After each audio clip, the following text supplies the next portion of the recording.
Te muteaste.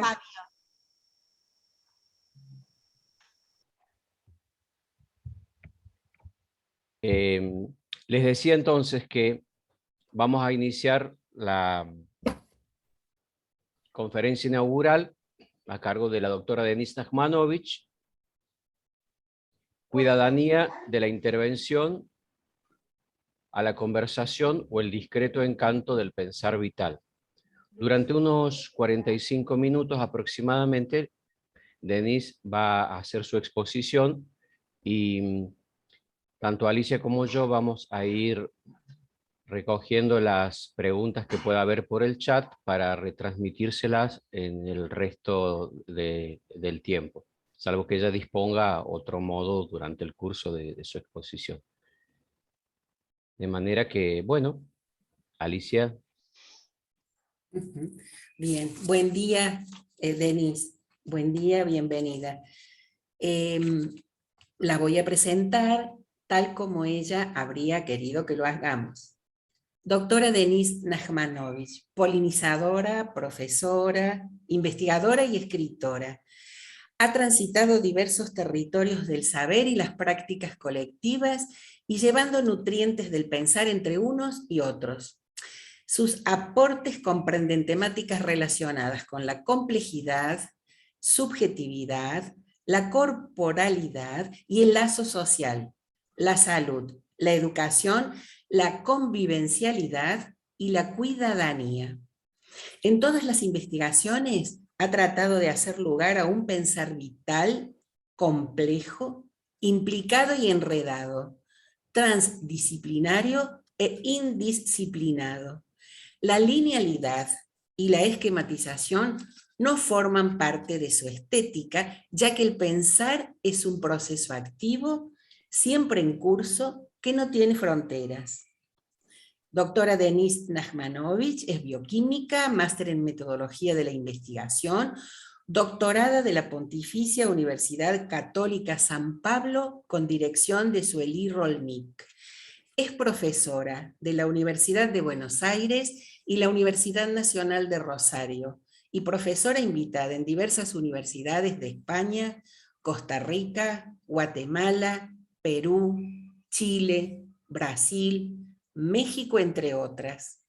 Su actividad no se ha restringido al espacio académico, sino que ha recorrido muchos caminos, como la capacitación y el asesoramiento en programas y proyectos sociales, en salud, trabajo social, educación, arte y arquitectura y otros. Adelante, Denise. Gracias. Muchas gracias, Alicia, muchas gracias a todos por invitarme, por aguantarme este rato que les toca. Espero que sea algo divertido y provechoso. Voy a empezar contando como si fuera una fábula, ¿no? Con ese típico comienzo del érase una vez, ¿no? Y yo quiero empezar con érase una vez la fierecilla domada. Uno puede decir que la modernidad comienza con esta idea, con la idea de domar a las fieras. Y más ampliamente, no solo en la obra de Shakespeare, sino en el conjunto de los pensadores entre fines del siglo XVI y comienzos del XVII, aparece claramente un tipo nuevo de reflexión que aplasta una antigua tradición de concebir a toda la naturaleza como algo vivo, como algo que está siempre transformándose, para empezar a construir una imagen de la naturaleza siendo dominada por el hombre. Cuando digo hombre acá no digo la humanidad, digo varón.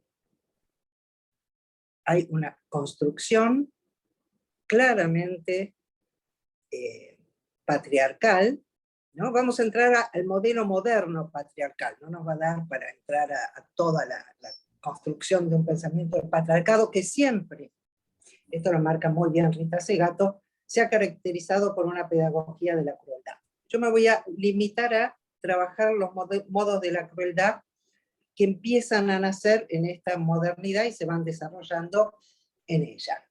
Entonces, es interesante, ahora les voy a leer un mínimo párrafo de Francis Bacon, que fue uno de los grandes adalides de la transformación moderna y de la idea de investigación y experimentación.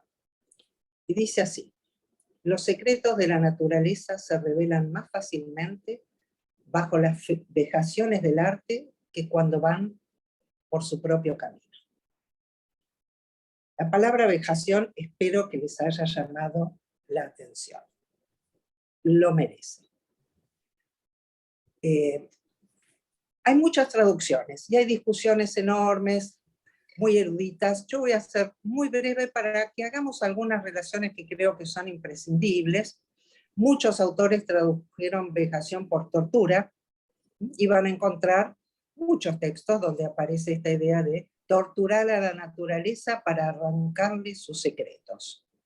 Mientras tanto vayan flotando, como ustedes son analistas, esto es muy divertido, pueden ir flotando con la idea de la fierecilla domada, y vamos a ver que Shakespeare, que es más o menos contemporáneo de Bacon, y que hay incluso investigadores que han dedicado su vida a tratar de demostrar que eran la misma persona, yo lo dudo, pero en cualquier caso hay una afinidad epocal inmensa en esta noción.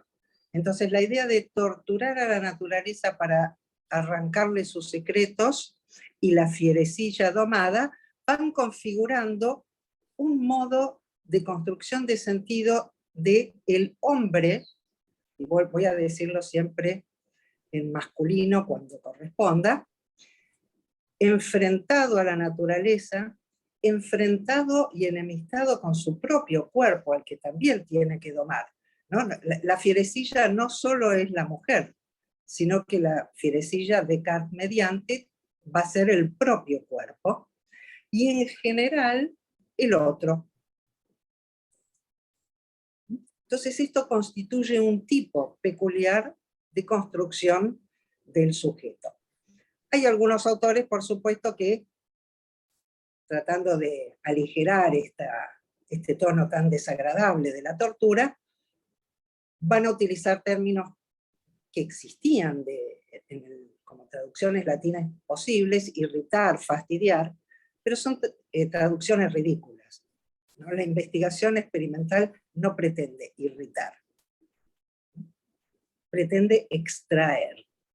Desde hace un tiempo se ha puesto bastante en difusión la noción de extractivismo como una característica central de la cultura capitalista moderna, que es central además históricamente en el patriarcado. Entonces, yo creo que es mucho más adecuado esta traducción como torturar, y muchas otras autoras muy bien fundamentadas también traducen como violar. Estamos bastante acostumbrados a que la idea de vejación esté ligada a la idea de violación. En todo caso, Carolyn Merchant, que es la que más ha investigado, ha hecho una sistematización preciosa de estas cuestiones, lo que muestra es que la construcción del sujeto moderno no puede pensarse independientemente de una concepción intervencionista. Por eso el título un poco de la conferencia, de la intervención a la conversación. Esa intervención tiene que ver con extraer, forzar, manipular, y más adelante en la modernidad esto se va a claramente expresar en un término de los más espantosos que tenemos, que es la idea del recurso humano. Todavía hay un montón de gente que sigue carreras, ¿no?, de recursos humanos y ese tipo de cosas, que ya deja bien claro a qué estoy llamando intervención. Estoy llamando intervención a una concepción patriarcal, en una construcción del sujeto que toma a toda la naturaleza, a lesotres, incluso a su propio cuerpo, como un recurso para. como un objeto. Esta tradición, no está de más, por lo menos para mí, aclararlo, y la forma de utilización de la palabra vejación en la Biblia nos va a dar alguna ideita de que, si bien en la modernidad va a tener una forma peculiar, esto se arrastra desde toda la tradición judeocristiana. Y en la Biblia, en Isaías dice, solo el dolor trae el entendimiento. Más claro, échale agua. Por suerte, páginas, yo de la Biblia no soy muy conocida, pero hoy en día Internet me ayuda un montón, y uno pone para buscarlo, y rápidamente aparece esta idea tan siniestra. Solo del dolor viene el entendimiento. Tenemos una hermosísima frase popular, hermosísima por lo clara en su repelencia, que es: la letra con sangre entra. Y tenemos también uno de los más horrendos experimentos que se han hecho, que es el experimento de Milgram, que le cabe el honor a la psicología haberlo realizado, donde precisamente el constructo experimental se basa en esta idea: la letra con sangre entra. Y todo el sistema experimental es una tortura supuesta a alguien que sería el sujeto experimental, pero en realidad es un actor, y una tortura real, que son a las personas que participan en el experimento, a las que se las pone en una situación tal que terminan aplicándole 450 volts a un tipo que no les hizo nada, solo porque el esquema experimental va facilitando esa forma de construcción. Entonces creo que a partir de esto nosotros podemos entrar en una atmósfera, me gustaría llamarlo así, junto con Rita Segato, ¿no? Les voy a leer, y esta es la última cita, pero porque lo dice tan lindo que para qué intentar decirlo yo. Cuando habla de la crueldad patriarcal dice: por supuesto, no se inicia en la modernidad. Cuando hablo de una pedagogía de la crueldad, me refiero a algo muy preciso, como es la captura de algo que fluía errante e imprevisible como es la vida, para instalar allí la esterilidad de la cosa, mensurable, medible, comprable. Entonces, esto es el proyecto de la modernidad. Puesto en términos más afines al mundo psi, podríamos llamarlo el sujeto domador, extraído, por supuesto, de esta clara alusión que hace Shakespeare. El sujeto como domador de sí mismo, el sujeto como domador de la naturaleza, el sujeto que va a concebir el saber como poder, ¿no? Esta es otra frase muy conocida de Francis Bacon. Pero yo acá quiero empezar a ir corriéndonos y hacer distinciones. Este poder del que habla Bacon, y que es habitualmente la forma en que se conjuga en el mundo político, nada tiene que ver con la potencia.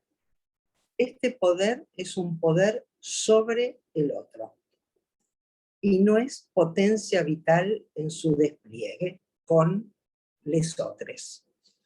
Entonces, después voy a profundizar, pero ya este primer momento es fundamental, porque el saber como pensado desde el poder es un saber que va a restringir nuestra experiencia para buscar en el proceso de conocimiento aquello que es manipulable. Y esto va a tener consecuencias enormes en toda nuestra construcción colectiva. La otra asociación que me gustaría que hiciéramos, ya lo dije con la Biblia, pero merece bien la pena dar cuenta que la palabra inquisición viene de un verbo que es inquirir, que todavía hoy significa interrogar. Digo interrogar y no preguntar. Preguntar es una de las actividades más subversivas que tenemos. Interrogar está dentro del régimen del poder sobre el otro, y efectivamente está este modo de interrogar a la naturaleza es lo que nos lleva hoy en día a una situación de un extractivismo máximo, ¿no? En la modernidad sólida había límites al extractivismo. En la situación actual no hay límite alguno en el capitalismo neoliberal a los procesos extractivistas. Todo ha entrado dentro de este sistema y dentro de esta estética inquisitorial.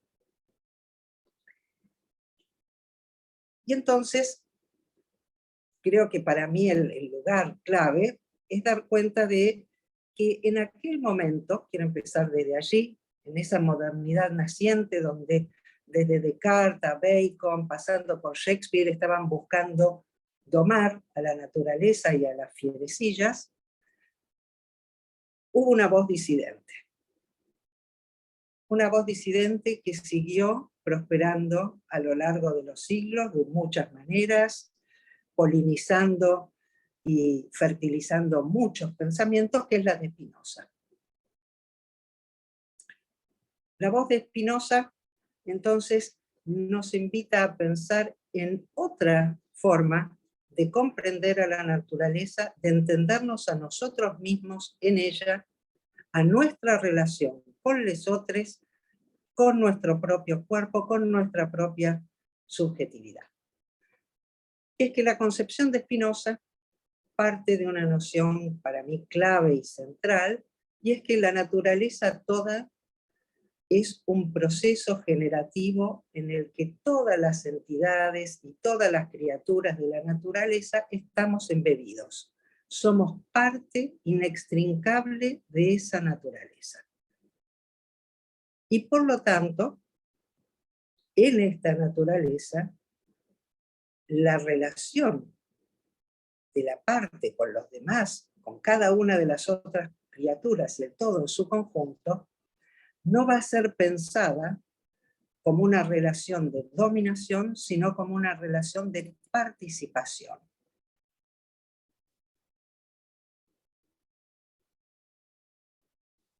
En este sentido, si yo tomo lo que vengo conversando y lo pensamos en términos políticos también, esta modernidad extractivista se construyó socialmente primero sobre la destrucción de las comunidades y la apropiación de los bienes comunes. Y a partir de esto se construye el famoso mito, no voy a abundar, del presunto contrato social, y se va gestando la idea de individuo inexistente hasta ese momento, que va a converger junto con la noción de sujeto que siempre es concebida de forma individual e independiente de los otros. La propuesta espinociana, que es una de las fuentes en las que yo abrevé para construir la noción de cuidadanía, término que siempre aclaro porque me gusta honrar a los que me precedieron, nace con las feministas españolas y nace de un feliz error. Estaban inaugurando un centro cultural y habían hecho una placa preciosa agradeciendo, ellos querían agradecer a la ciudadanía. Y se equivocaron. Se equivocó el que hizo la placa y apareció cuidadanía. Y ellas inmediatamente tomaron este feliz error y empezaron a trabajarlo, y yo me sumo a esta alegre algarabía de pensar la cuidadanía. Porque este sujeto, varón, a pesar de ser abstracto, ¿no? A pesar de ser una mente, sigue siendo varón, deviene ciudadano en la modernidad. Pero devenir ciudadano en toda nuestra tradición, de formas muy diferentes, que no voy a poder abundar ahora, pero merece el trabajo, siempre implica una sujeción de ese sujeto a un sistema preestablecido. Una sujeción tal en que se divide la naturaleza artificialmente, imaginariamente, pero con enormes consecuencias para la vida de todos, en esferas separadas. Una de las cosas que quiero aportarles hoy es la idea de que toda esfera es imaginaria.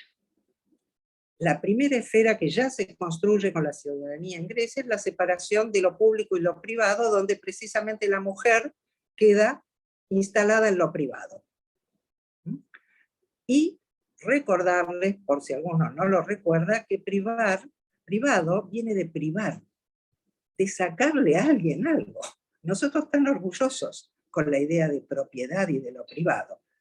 Merece esto, vamos a hacer bastantes recorridos etimológicos, digo, merece la pena dar cuenta de que esta invención de las esferas separadas y la puesta en escena de esta invención a través de todos dispositivos diversos de dominación, hacen que el cuidado quede reducido a la esfera privada. Y particularmente, por supuesto, la mujer, que era la que estaba allí. Y toda la esfera pública, podemos decirlo, es una esfera del descuido, pero no se presenta así, se presenta como seguridad. Y la palabra seguridad también, etimológicamente, viene de sinecura, sin cuidado.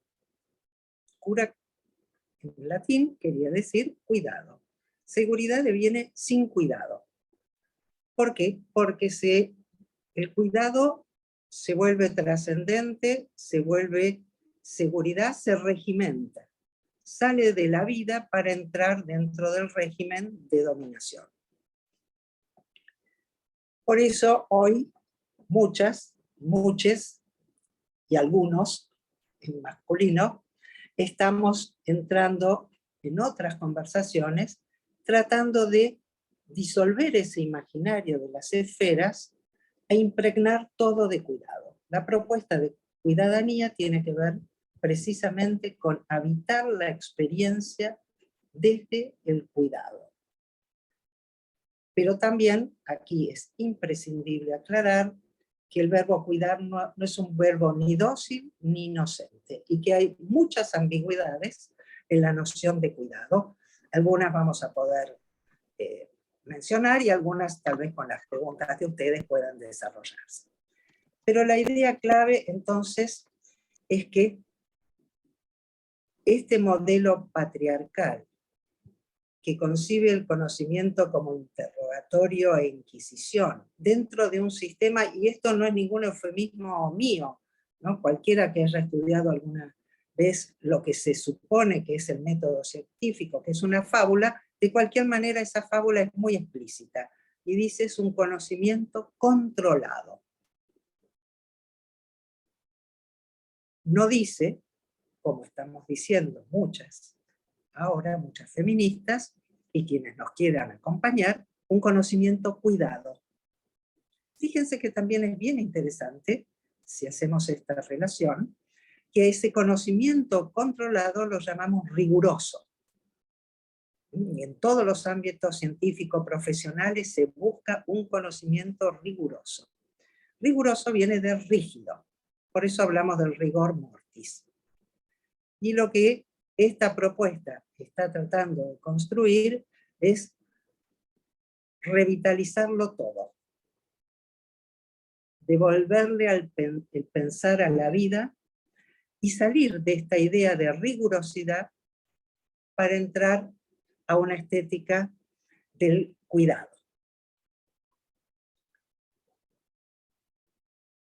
De alguna manera es una propuesta casi en las antípodas de lo que pretendía ser Bacon, que de una manera muy simpática Caroline Merchant dice, él trataba de recuperar el dominio sobre la naturaleza que habíamos perdido con la caída del Edén. Es interesante porque quiero ligar profundamente el mecanicismo cientificista y el legado religioso, porque ambos se construyen desde una idea, la Biblia lo dice claramente, cuando le otorga a la tierra para que se enseñoree el hombre por sobre todas las otras criaturas. Entonces, quiero entrar ahora ya más a fondo en esta idea de cuidadanía, ¿no? La idea de cuidadanía yo la propongo dentro de un amplio estética y ética, que implica, por supuesto, también una política, de revitalización. En inglés queda precioso, hay un autor que habla de pasar del enlightenment al enlightenment. En castellano no podemos rimar, y entonces me queda hablar del iluminismo a la revitalización, o directamente esta propuesta de revitalizarlo todo. Y en esa propuesta de revitalizarlo todo, cambia nuestra construcción del sujeto. Sería bueno que hasta dejemos de hablar de sujeto, ¿no? Para entendernos como seres vivos, como personas deseantes, como cuerpos deseantes. Porque, como decía antes, la disociación cuerpo-mente fue parte del disciplinamiento central para esa construcción. Y en ese camino, al recuperar la fecundidad vital, entramos en la potencia y salimos del discurso del poder. En este sentido, yo creo que voy a decir algunos términos que son muy comunes de hoy, ¿no? Son las claves centrales del diccionario neoliberal. Riqueza, productividad, éxito, incluso felicidad.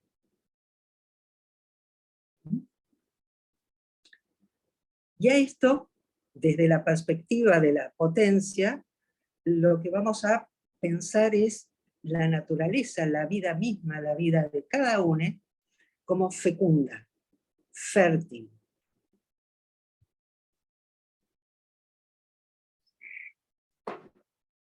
Que nos da una amplitud enorme de formas de construir estéticas vitales, que es muy distinto a la tan de moda estilo de vida.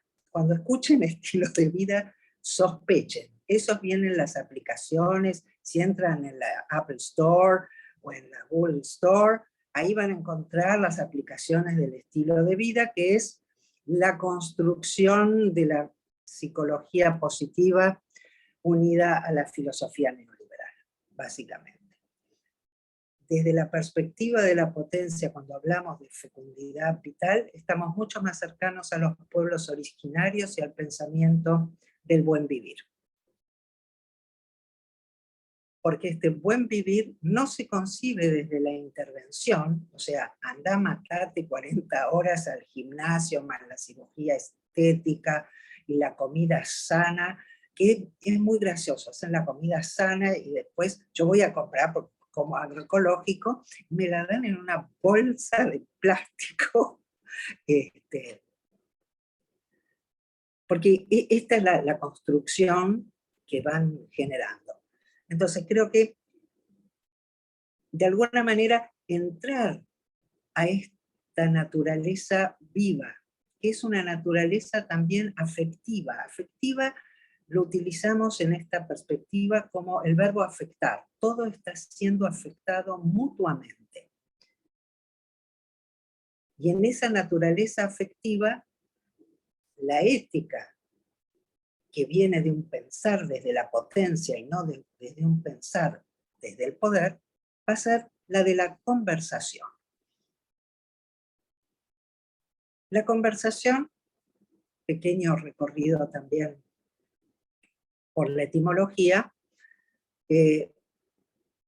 no puede ser más preciosa. Para empezar, conversar no significó hasta el Renacimiento. Fíjense cómo esto se liga con cómo va construyéndose, cómo empieza la modernidad, ¿no? Sus primeros atisbos renacentistas ya empieza a cambiar el significado de conversar. Conversar quería decir, sobre todo, convivir. conversar era algo de los cuerpos vivos entre sí.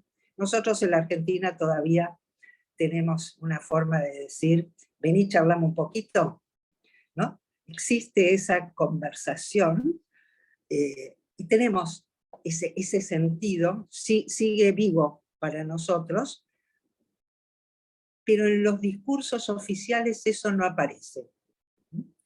Aparece en la vida cotidiana. Y lo que se trata es de empecemos a charlar un poquito, a tener una conversación, que siempre va a ser erótica, por otra parte. Porque, insisto, ya no voy a llamar conversar solo al intercambio verbal, sino al encuentro vivo de cuerpos deseantes. Digo cuerpos deseantes para salir de la dicotomía cuerpo-mente. El cuerpo deseante es un cuerpo pensante también. Es un cuerpo afectivo. Es un cuerpo activo. Entonces, creo que entrar en esta perspectiva, Spinoza hablaba, tomando una tradición existente ya, de una naturaleza naturante. Esa naturaleza naturante es una naturaleza que podemos llamar poética. Poiesis en griego es el término que yo traduzco como generatividad. Mucha gente lo traduce como productividad, y está dentro de sus traducciones posibles, pero como la productividad fue capturada por el productivismo capitalista y el modelo mecanicista, hablo de generatividad. Y de paso, un lindo condimento feminista, hablo de una matriz generativa en la que todos participamos y pertenecemos. Conversar no es una opción que puedo rechazar. Nosotros inevitablemente conversamos porque convivimos. Lo que sí podemos hacer es restringir, limitar, regimentar, disciplinar, que es lo que hemos vivido, las formas de conversación. Y en esto, también hay que decirlo, todas las profesiones han sido formadas dentro de este modelo. Muchos han tratado y han podido hacer otras cosas y vamos tratando de salir, pero siempre está presente esta construcción de un saber ya sabido con el cual intervenimos sobre un mundo. En lugar de una conversación que implica un pensar situado, un pensar actual en la conversación. Recuerden entonces, no es fácil, pero esta conversación tiene mucho que ver con bailar. Y solo porque mi piace, les recuerdo una de mis consignas preferidas, que es la de Emma Goldman, que decía, si no puedo bailar, tu revolución no me interesa. Porque en este sentido la modernidad no ha sido solamente extractivista desde el capitalismo.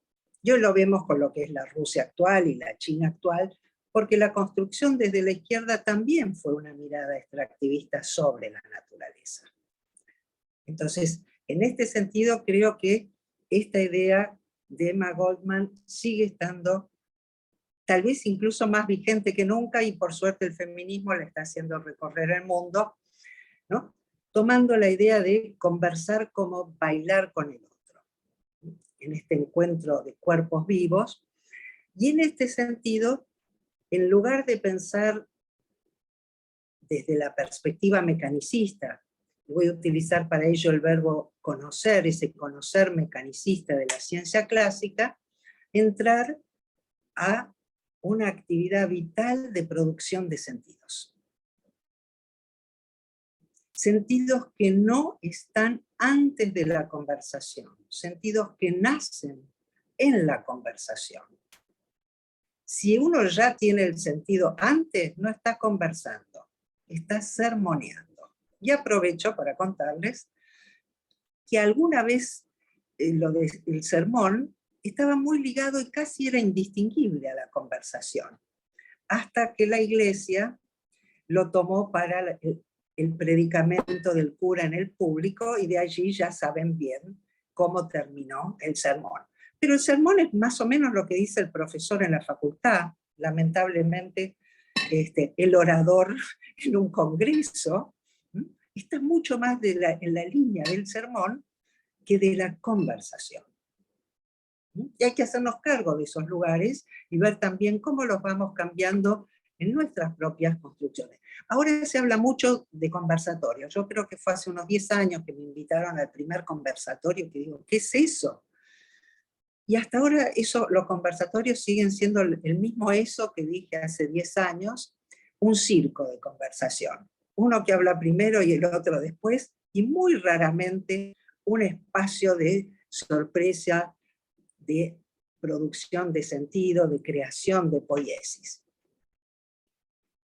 La conversación, como la estoy tomando, es un territorio. También la palabra conversar está ligada, porque viene del verbo versar, que viene a su vez del verbo verter. Después les voy a dar una cantidad de asociaciones con las que he disfrutado muchísimo preparando esta actividad. También era el lugar. Conversar era la convivencia, pero la convivencia claramente era algo territorial. Cuando digo territorial no siempre digo geográfico. Hoy en día tenemos la virtualidad como una parte de la territorialidad, ¿no? Pero siempre en un hacer territorial. Y en ese territorio conversacional fluye el deseo. Así suena precioso. Pero yo les prometí, o por lo menos me lo prometí a mí mismo, hablar también de las ambigüedades y de los peligros de la regimentación del cuidado. Porque conversar, y esto es otra cuestión clave, no implica estar de acuerdo, no implica buenos modales. Conversar es ese encuentro vivo en función de los modos en que nos afectamos en el encuentro. Y muchas veces, siempre es tenso, muchas veces es intenso, y muchas veces tiene grados muy importantes de agresividad. Conversar incluye la controversia. Fíjense que en todos van a encontrar la palabra verso. Conversar, controversia, versus antes, el versus latino no era contra. El versus latino era ir hacia. Los ingleses, encantadores, en su proceso colonial, volvieron el versus un contra, que hasta hoy lo utilizamos así, el castellano se apropió de esta forma horrible. Pero el versus viene justamente de versar, de ir hacia, pero hacia era todas las direcciones posibles, era girar, por eso digo bailar, con el otro. Y en este sentido, quiero hacer una diferencia enorme entre el cuidado regimentado y el cuidado deseante, pero no como una dicotomía. Siempre estamos en riesgo de regimentar los cuidados, de mecanizarlos, de volverlos rutina. Hablo del cuidado deseante cuando nosotros estamos plenamente presentes en la vida, en el cuidado del otro, en el cuidado de sí, en el cuidado del otro de sí mismo también, en una presencia plena. Y acá viene la otra etimología, la de cuidar, que viene de cura y de cogitare. Cogitare en latín es pensar. Pensar y cuidar estaban y están siempre ligados. Cuidar no es una actividad mecánica. Para cuidar hay que prestar atención. Nosotros todavía hoy hablamos de atención médica. Son todos términos que están ligados en su historia, pero que se han desligado en una cultura que pasó del cuidado de sí al conocimiento de sí. Y luego el conocimiento tomado como algo mecánico y manipulador. Entonces tenemos que, en esta tarea de revitalizar, volver a encontrarnos con ese cuidado deseante y distinguirlos del cuidado regimentado.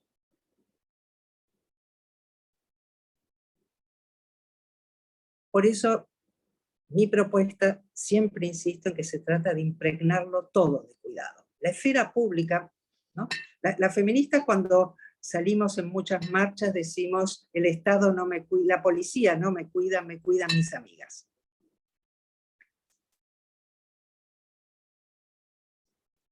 Sin embargo, nos quieren hacer creer que la policía está para cuidar. Pero ya está vuelto en esa otra palabra de la que siempre hay que sospechar, que es seguridad. Porque a esa palabra seguridad se le ha quitado toda mutualidad. Se le ha quitado la presencia viva. Se le ha quitado la diversión. Se le ha quitado la travesura. Se le ha quitado la conversación. Para dejar los muros, las vallas, etc. Las porras. Entonces creo que la idea central es entender que esta conversación de cuerpos vivos a través de las cuales fluye el cuidado mutuo, el cuidado que no separa un cuidador y un cuidado, el cuidado que la naturaleza toda hace sobre todos los existentes, es un cuidado que no tiene meta. Es un sistema abierto en devenir, que estamos gestando a cada momento en las situaciones de vida. Y en esa forma de pensar el cuidado es donde se inserta este discreto encanto del pensar vital. Un pensar que está situado, un pensar que donde estoy presente. A mí me gusta decir que no va el sujeto a la terapia. A la terapia va Juan, va Alberto, va Alicia, ¿no? No va el sujeto. Y sería muy lindo que no estuviera el analista, que estuviera Alicia, que estuviera Marcela, que estuviera Gabriela, porque cuando están como personas vivas, pensantes en situación, no van a empotrar lo que ocurre en una teoría preestablecida. No es que no van a nutrirse de aquellas cosas que aprendieron y que sirven un montón, ya lo sabemos, pero no se trata de empotrar esto dentro de un esquema ya establecido. Sea el Edipo, sea la comunicación sistémica, sea el patrón gestáltico, el que les guste, me da igual. Sino que está abierto a la construcción de sentido en situación. Y en este sentido creo que es importante, en particular en el mundo psi, ir encontrándose más a menudo fuera del teatro familiar. No es que hay que abandonar el teatro familiar, pero la vida es mucho más ancha que la de nuestra familia, es mucho más rica, más diversa. Y en nuestra familia también operan un conjunto inmenso de formas de producción de sentido que vienen de los imaginarios colectivos y los modos de vida de cada comunidad y de cada territorio. Entonces yo creo que podría terminar recordando esos versos tan hermosos de Eliot, que decía, ¿dónde está el conocimiento que perdimos con la información? ¿Dónde está la sabiduría que perdimos con el conocimiento? El pensar vital implica recuperar el valor de la sabiduría en la vida, en la situación, con los otros, en la conversación. Bueno, por mi parte, el sermón terminó. Ahora que empiece, por favor.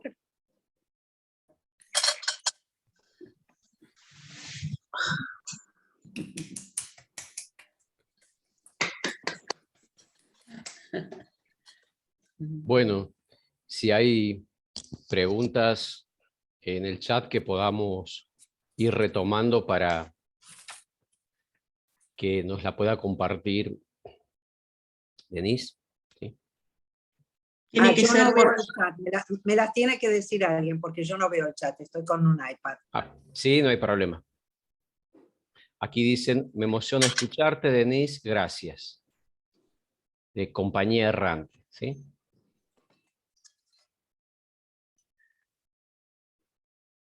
Ahí no puedo decir nada, me alegra mucho. Mi objetivo es, si es que es horrible decir que uno tiene un objetivo, pero si fuera tal cosa, sería inquietar, activar, conversar. Bien. Laura Caglino dice, gracias Denise, muy interesante, mucho para revitalizar de tus palabras.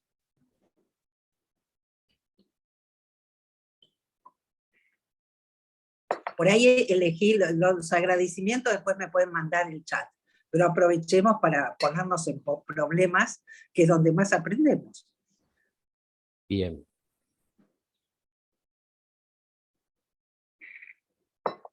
Elsa quiere decir algo. Sí, perdón, no sé si puedo en este momento. Dale, dale. ¿Sí? Lo único, el objetivo es que no hablen 45 minutos, sino que tengamos espacio para todos. Vamos a habilitar entonces ese sistema. Perfecto. Perdón, el chat. Vamos a hacerlo así, Denise, con el chat y con alguna presencia, tomando tus palabras, ¿no es cierto?, para lograr alguna generatividad en esto, que el chat probablemente vaya más del lado de los sermones, y que sea más difícil desde ese lugar. Así que vamos a intercalar. Adelante, Elsa. Bueno, no, me resonó mucho esto que planteaba con respecto al cuidar, ¿no? Y lo pensaba también en relación a desde lo vincular también, cómo el concepto del cuidar se relaciona con un poder estar atento, digamos, del otro y armar ahí una relación, un vínculo con otro, ¿no? Donde haya un entre, digamos, ¿no? A diferencia de estas cuestiones que a veces se confunden con el cuidar, como son, por ejemplo, controlar, monitorear, amparar, que son, digamos, marcan como una línea más directa, donde no se tiene en cuenta, o hay algo previo, digamos, que no se tiene en cuenta lo que pasa ahí en esa situación, sino que se viene pensando como algo que está arriba de ese sujeto que hay que controlar, que hay que monitorear, ¿no? O sea, veía un poco la confusión a veces que hay en el término de cuidar, ¿no? Con respecto a esas otras, y que está bueno que todo esto que se amplió, digamos, marcó esa diferencia, ¿no? Perfecto, sí, es que eso ya existe desde el primer momento. Cuando se separa la esfera pública y privada, la mujer no puede cuidar como le da la gana. El cuidado que hace la mujer va a estar regimentado, ¿sí?, por el pater familia. Él va a determinar qué cuidados sí, qué cuidados no. Por supuesto, en la vida pasan otras cosas, pero el pater familia al menos se imagina esto, y en principio las instituciones del Estado funcionan para que esto ocurra en una medida más o menos importante. Entonces nosotras terminamos cuidando a nuestros hijos, hijas, hijes, para criar guerreros. Después le paso a Ana. Entonces, ahí yo sí quiero aprovechar, porque este es un espacio vincular entre ustedes, yo hago mucha distinción entre la palabra vínculo y relación. Las relaciones son relaciones instituidas de poder, reservo el término para eso. Y los vínculos son vínculos de la vida, de potencia, de conversación, ¿no? Y ambos existen en nosotros y se entrelazan de maneras distintas. Pero es muy importante hacer esta distinción. Los cuidados regimentados van a establecer relaciones a priori que determinan quién cuida, quién es cuidado, cómo debe ser cuidado, cómo se hacen las métricas de ese cuidado, etc., ¿no? Y donde, por supuesto, desaparece toda producción de subjetividad, todo encuentro, y se limitan todos los encuentros vivos que pueda haber. No pueden desaparecer nunca, pero se limitan y se restringen. Ana quería decir algo. Ana Alboco. Sí, Denise, siempre me inquieta escucharte, y a medida que voy escuchando se me vienen un montón de cosas, y sobre todo de esta de esta tarea que sostenemos los analistas. Y hay una cuestión que vos siempre me generás en esto de seguir repensando estas palabras que están instaladas, ¿no? Y me viene insistiendo mucho, mucho con ruido esta idea de la seguridad personal. Los pacientes lo traen muchísimo.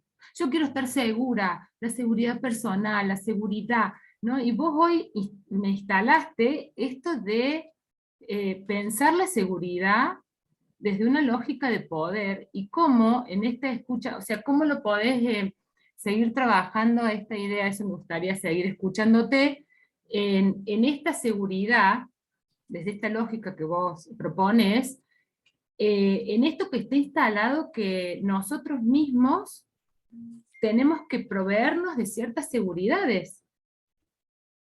Esto está muy instalado, ¿no? Totalmente. Es que estamos viviendo un periodo, se lo llama securitario, es la forma en que se habla de esto. Estamos viviendo un periodo extremadamente securitario.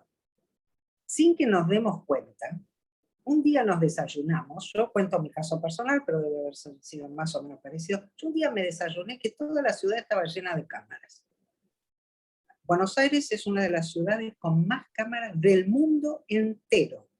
Y yo me enteré porque vivo a 5 cuadras de la casa de una chica que fue violada y asesinada por su portero.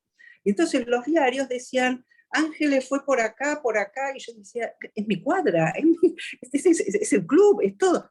Todo. Podían paso a paso, cámaras que yo no había visto.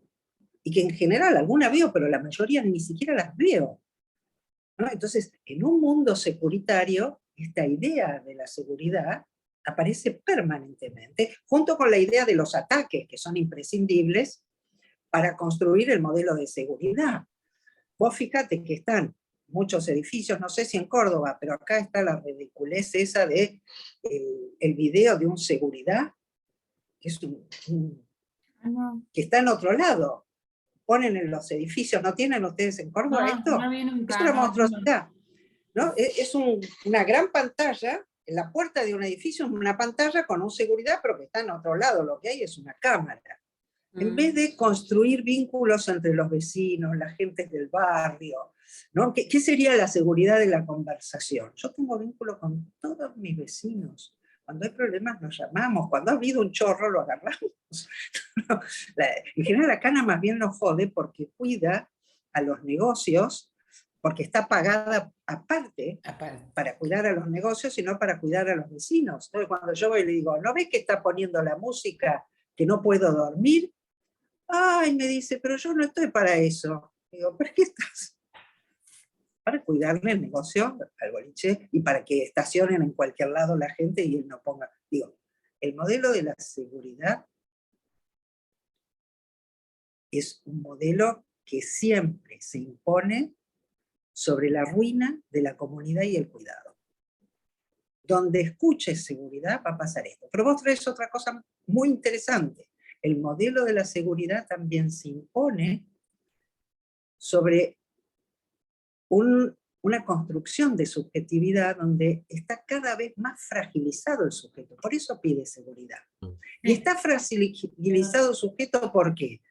Porque están fragilizados los vínculos, no es algo interno de la subjetividad, lo que le pasa no sé qué, es que los vínculos están fragilizados.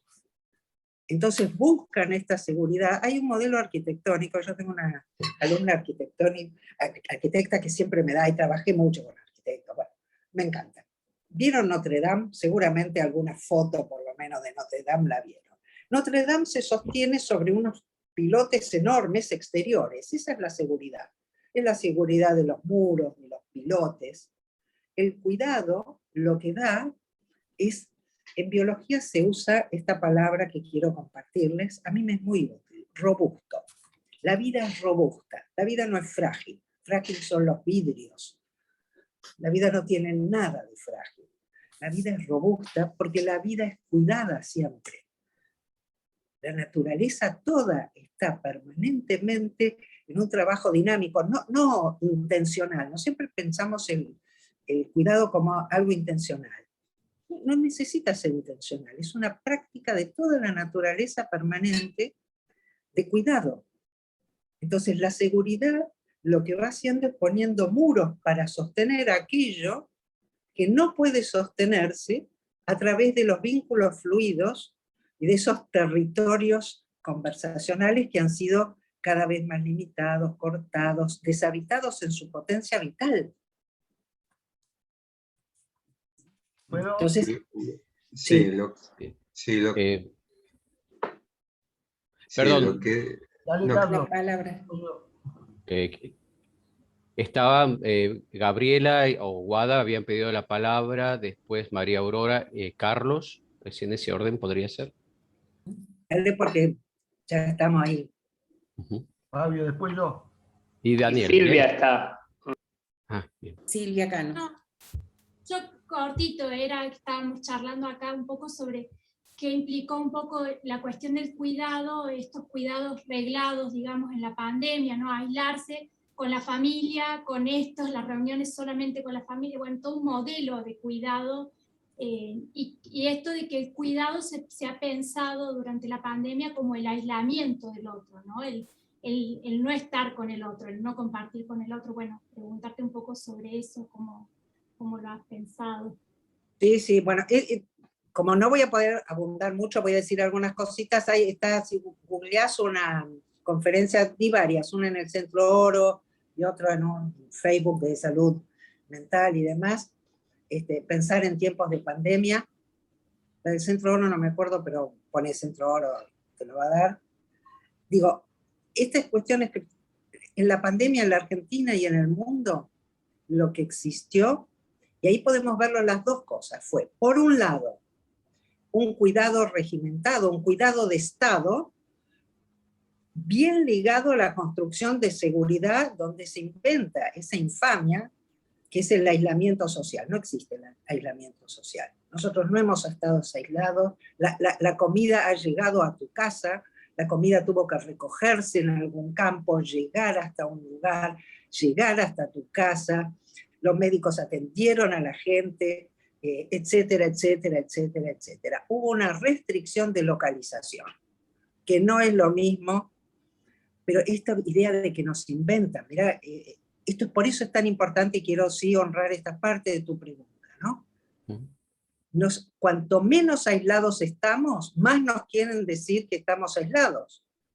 Si hubo una pandemia es porque justamente lo que no se cerró es lo que debería haberse cerrado, las fronteras rápidamente, para mantener los negocios. De esto hasta la ONU, que nunca hace nada muy útil, tiene un documento bastante claro, que si Europa, por ejemplo, hubiera cerrado las fronteras en febrero, en vez de esperar a tener ya toda la cantidad de casos, hubiera sido otra cosa el mundo, porque además de allí terminaron exportando el resto. Digo, lo que se hizo, como se suele hacer, son cierres construidos de regimentaciones de Estado, de fronteras, espacios permitidos, prohibidos, etc. Pero aislados no estuvimos nunca. Y muchos hemos encontrado una otra relación con muchos espacios de vida y con otras personas y a través de muy distintas formas. Entonces, este me parece un lugar clave. Y en la noción de cuidado tenés el cuidado regimentado y tenés el cuidado comunitario, que también existió de muchas formas diferentes. Particularmente en los sectores populares. Porque en los sectores populares la vida en común está siempre más presente, es más obvia que para los sectores más ricos que tienden a creerse la fantasía del aislamiento. Estás en tu departamento, no le decís ni buen día cuando bajás, yo por suerte vivo en una casa, cuando bajás en el ascensor y te crees que estás aislado. Pero entonces ahí, justamente yo lo que intento promover es una ampliación y enriquecimiento del cuidado comunitario y también porque la cuidadanía no se opone a la ciudadanía, sino que la impregna de cuidados. Muchos de ustedes trabajarán en un hospital. Y en el hospital vos tenés los protocolos de regimentación, al mismo que a veces son útiles para algunas cosas incluso, al mismo tiempo que una forma de habitar la experiencia que perfectamente puede ser vital, porque fíjate las otras esferitas que no me va a dar el tiempo, que son las de la personal y la profesional, ¿no? Yo, si me voy a analizar, quiero analizarme con María Aurora. No estoy diciendo joda, porque tengo mi querida analista Ana Goldberg, que no la voy a cambiar, pero no importa. Digo, con una persona.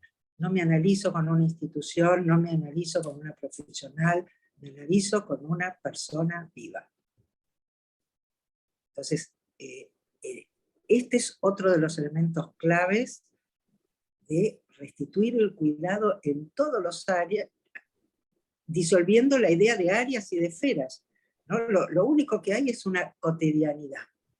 En esa cotidianidad hay una política, ¿no? La política activa de presencia, de encuentro y de siembra vincular. Eso es el cuidado. Pero no es algo que se pueda, ese cuidado nunca se va a poder regimentar, pero se puede limitar, ¿no? Y uno puede aceptar esas limitaciones. Entonces su vida se empobrece. No sé quién más le toca ahora. Aurora. Después Carlos Pachuk y después Daniel Polanski. Estaba Silvia Cano También, sí. mucho antes, Silvia. digamos. A ver cómo. En el chat, sí. Bueno. En el chat y su mano levantada también. Así. Silvia, entonces.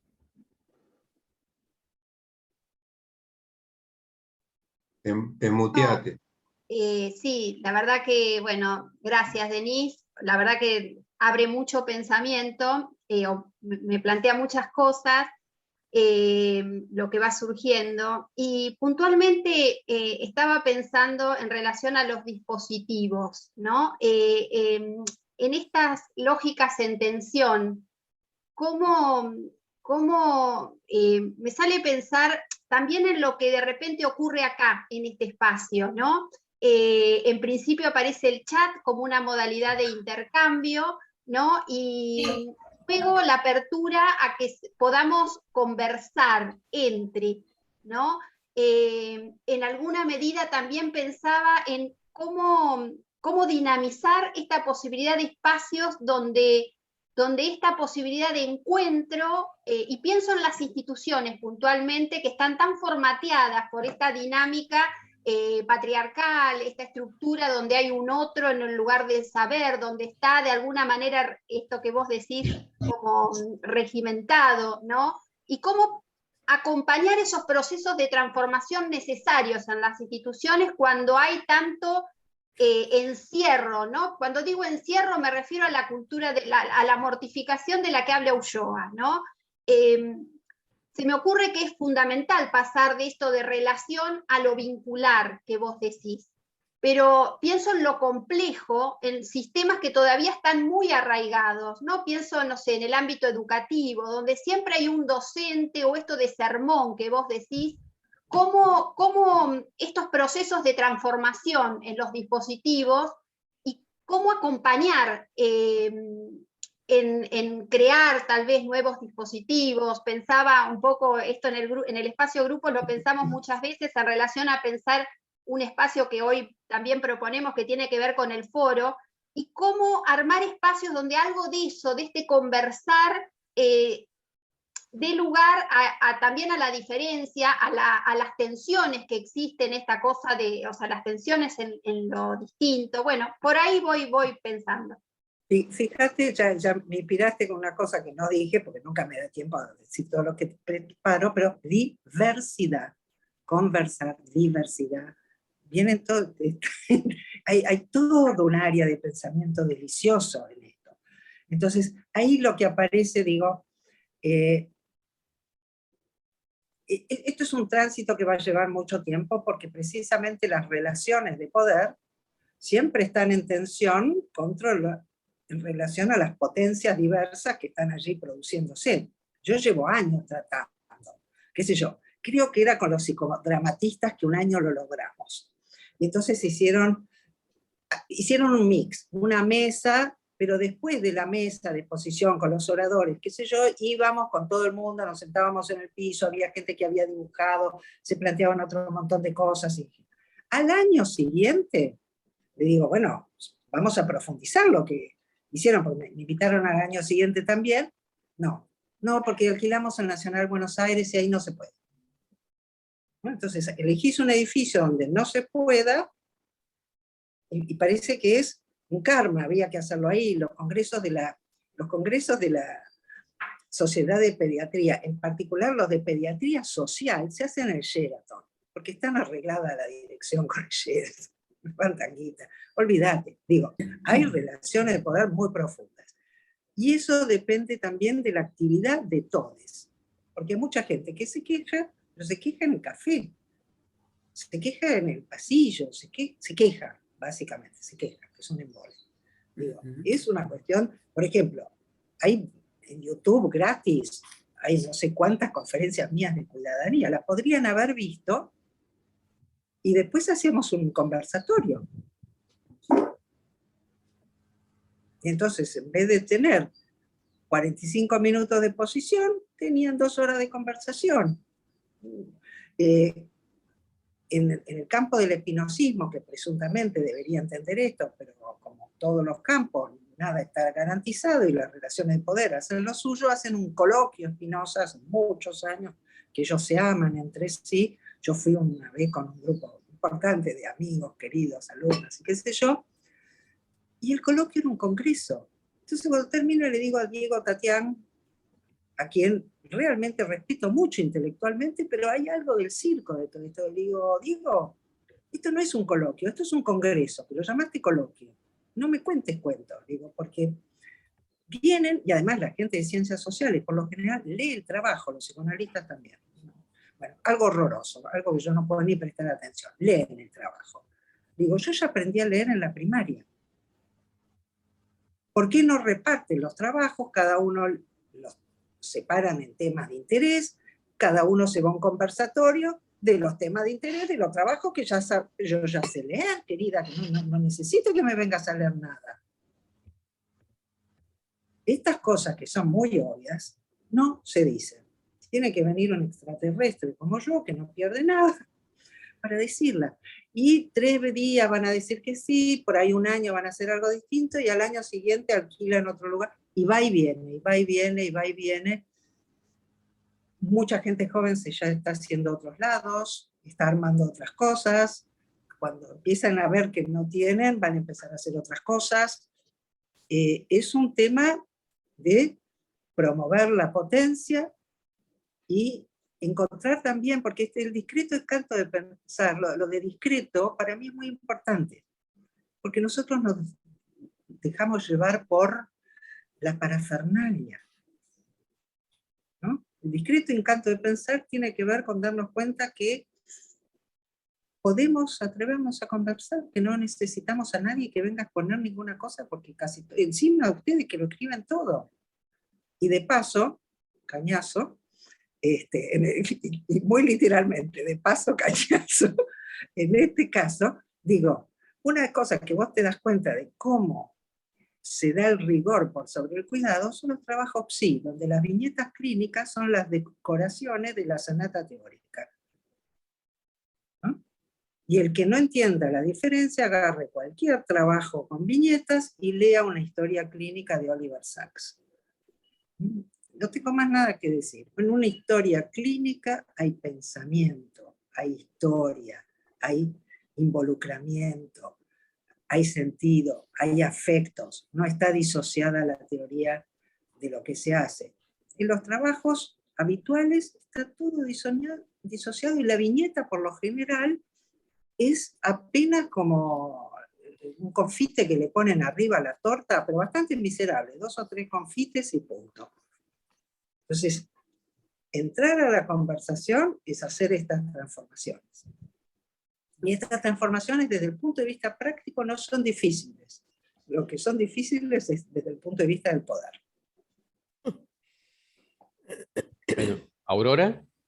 Sí, ya es muy tarde, así que en realidad mientras escuchaba, miraba el chat y en realidad a mí me parece que si vos lees en voz alta lo de Sofía González y Verónica Bartolacci, ahí está de lo que yo quería hablar y así participamos tres en el mismo tiempo.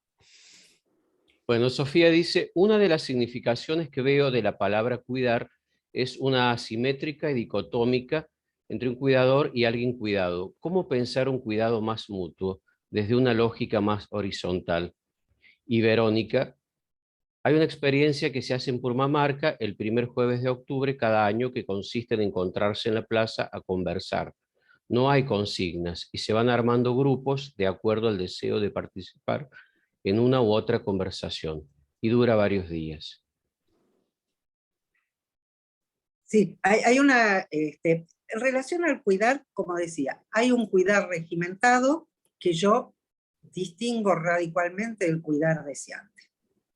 El cuidar deseante se pone siempre en marcha cuando uno está habitando su vida, cuando uno no está capturado dentro de un sistema de relaciones fijos, dentro de una carrera, dentro de un objetivo. Una conversación no tiene ningún objetivo. Esto está claro, ¿no? Entonces, el cuidar nació desde la mutualidad, fue apropiado. Fue apropiado cuando se separan las esferas de lo público y lo privado, cuando se inventa lo profesional y lo personal. Ahí se apropia el cuidado. Pero siempre está latiendo, y siempre está resurgiendo, y siempre se está encontrando, porque la vida pugna por salir. En este sentido, no soy pesimista, digo, no estamos viviendo una época preciosa, ni mucho menos, pero la vida siempre pugna por salir. Pero efectivamente tenemos que hacer estas distinciones. Hay muchas cosas que podría decir, no me da el tiempo y me gustaría darle además, pero digo, en muchos casos lo que se privilegia, usando el vocabulario de Spinoza, son los signos externos del cuidado. Cuidar es, por ejemplo, ponerle una curita a un chico. Pero una curita se puede poner de muchas maneras. Y hay formas cuidadosas de poner una curita y sobre todo de sacarla, y otras muy descuidadas.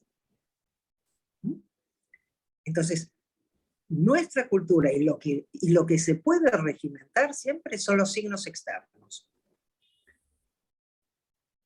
El cuidado no viene de los signos externos, el cuidado deseante, viene de la potencia misma de existir en la vida que cada uno tenemos y que está siempre entrelazada. Entonces, el cuidado siempre es mutuo. Imagínate que llega un paciente y en vez de decirte, buen día, Fabio, le digo a Fabio porque es el que habló recién, buen día, Fabio, ¿qué onda? Yo siempre le pregunto a mi analista, ¿cómo estás? Ya me dice bien, ¿qué contás? Digo, yo pregunto cómo está el otro, y pregunto de verdad, no me da bola, pero no importa. Pero imagínate si en vez de decir cómo estás, yo le digo, ¿qué hace, chanta? El paciente te cuida, el paciente te trata bien, el paciente respeta una cantidad de cosas que hacen al vínculo, no es que solamente cuida el terapeuta. ¿No? El bebé te cuida. ¿No? Hay un vínculo, se acomoda de determinadas maneras, se va. Nosotros siempre pensamos, y esto es el patriarcado, pensar siempre asimétricamente y invisibilizar ese aspecto de mutualidad que tiene todo vínculo. Un paciente tetrapléjico puede fastidiar mucho a su enfermera, o puede cuidarla, aviniéndose a otras prácticas. Y hay mucha vida en todo el que está vivo, solo que nuestra cultura va a reconocer solo ciertos signos y no otros. Pero está en nosotros salir de esa captura. Bueno, una más. Bien. No podemos más. Quedan 4 minutitos reales. Carlos, y bueno, si Daniel pudiera después también, para tener completo. Sí. Bien. Bueno, yo quería decir un poco lo que pasó en esta reunión, donde la conversación se impuso al chat, ¿no? Lo cual nos permitió un diálogo contenido donde uno sale enriquecido, ¿no? de la interrogación y las respuestas. Ahora, respecto a esto, yo pensaba, quería preguntar si conversar sería desarrollar el conatus, que siguiendo a Spinoza, la idea de conatus, por un lado. Y por otro lado, del lado de la seguridad, a mí me parece que lo que hay ahora es un control a cielo abierto, con las cámaras, ¿no? Y los algoritmos. Es decir, estamos controlados todo el tiempo a cielo abierto. Ya no es necesario el panóptico Foucaultiano. Sí, efectivamente, esta idea del conversar está muy ligada a la noción de conatus. ¿De qué manera? El conatus, para los que no conocen el término de Spinoza, se suele traducir como, se traduce de dos maneras, ¿no? Y en el libro de Spinoza, en la ética, está de ambas. Una es perseverar en el ser. Desgraciadamente la gente ha tomado la idea de perseverar en el ser de una forma como supervivencia, limitado a la supervivencia. Y Spinoza en otros textos lo dice mucho más bonito, y es la fruición de existir. Lo que estoy hablando de la potencia tiene que ver con la fruición de existir. Esa fruición de existir, y ese conato, para la naturaleza toda, ¿no? Está en la trama.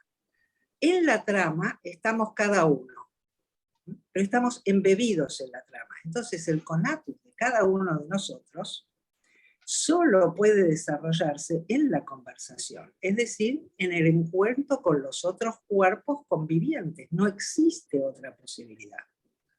¿No? La independencia es una ilusión.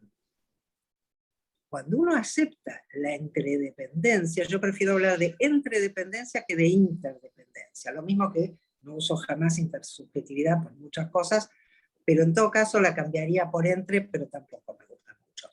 Pero el entre lo que hace es darte cuenta que sos parte de la trama y no una relación externa. El vínculo te constituye en todos los sentidos de constituir. Es parte de tu existencia y vos sos parte de eso, ¿no? Es en el vínculo que uno nace todos los días y todo el tiempo. Entonces, efectivamente, hay una ligación clarísima con la noción de conatus como fruición de existir, pero a la que creo que merece agregárselo en la convivencia, porque no hay ningún otro tipo de existencia.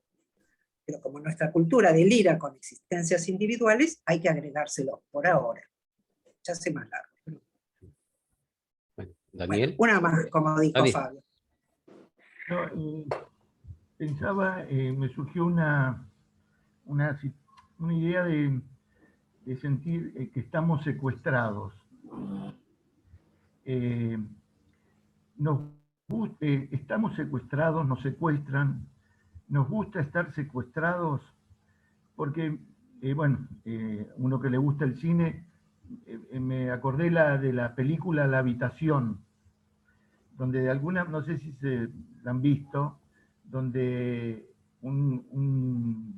donde aparece una mujer que es violada y secuestrada y encerrada en una habitación con el hijo que tienen de producto del secuestrador. Y lo que tiende la mujer es a quedarse encerrada, y el que pelea por salir es el hijo de la habitación. Y toda la dramática que se produce a partir de lo que implica salir, y la que más resistencia tiene a salir de ese lugar es la madre. Y todo lo que implica encontrarse con el mundo y el afuera. En ese sentido me acordaba lo que vos decías, Denise, acerca de lo familiar, que muchas cosas están afuera de lo familiar, pero también hay que animarse a encontrar y a buscar, porque si no también estamos, hay muchas maneras de estar encerrados y secuestrados, ¿no? Sí, yo creo que la idea, digamos, por eso insistí en este aspecto central de revitalizarlo todo, porque en la vida no hay esferas, y cuando uno se da cuenta, empieza a pulular por allí, ¿no? Travesía, además mi institución se llama Travesía, ¿no? Travesía viene del mismo verbo también. Es todo un área enorme, travesura. Muchos de los que hacen las travesías empezaron a llamarlas travesuras. Y por supuesto, subvertir también viene del mismo. Vas a encontrar todos estos elementos que tienen que ver con esta revitalización que es central para esta propuesta. Bien. Sí, ¿es una revitalización o es una vitalización? Yo digo revitalización, es una buena pregunta. Digo revitalización porque creo que fue particularmente la modernidad la que puso unos límites muy poderosos a la vida, y en general el patriarcado. Pero que esto siempre está. Entonces, no es que vamos a entrar a otro mundo, sino que partiendo de donde estamos, un poco la pregunta de Silvia Cano, de donde estemos, hacete una propuesta, digamos, el próximo encuentro hagámoslo conversando. No es tan difícil. Ahí está. Eso vamos a hacer, Denise. Una promesa como para cerrar ahora, porque el tiempo sigue siendo tirano y tenemos que pasar a las otras conversaciones también. Pero vamos a tomar el guante en este sentido, de reunirnos nuevamente en muchos otros espacios, en aquellos que podamos. No es una promesa absoluta, pero para poder conversar, así, a tema libre, digamos, a tema que surja de los que estemos en esas conversaciones. Sí, Gracias, Denise. O tema fijo, lo que sea, lo importante es si se da ese lugar. Está bien. Te mandaremos el chat por si quedó alguna de las cuestiones. Y mándeme también la grabación, porque a mí me interesa mucho tenerla porque la reviso, Bien. pienso, a veces escribo. Vamos a ver. Ahí está, ahí lo haremos. Muchas Agradezco en nombre Gracias. de toda la jornada vuestra participación, Denise. Hasta más vernos. Gracias. Seguir conversando. Muchas gracias a todos. Hasta luego.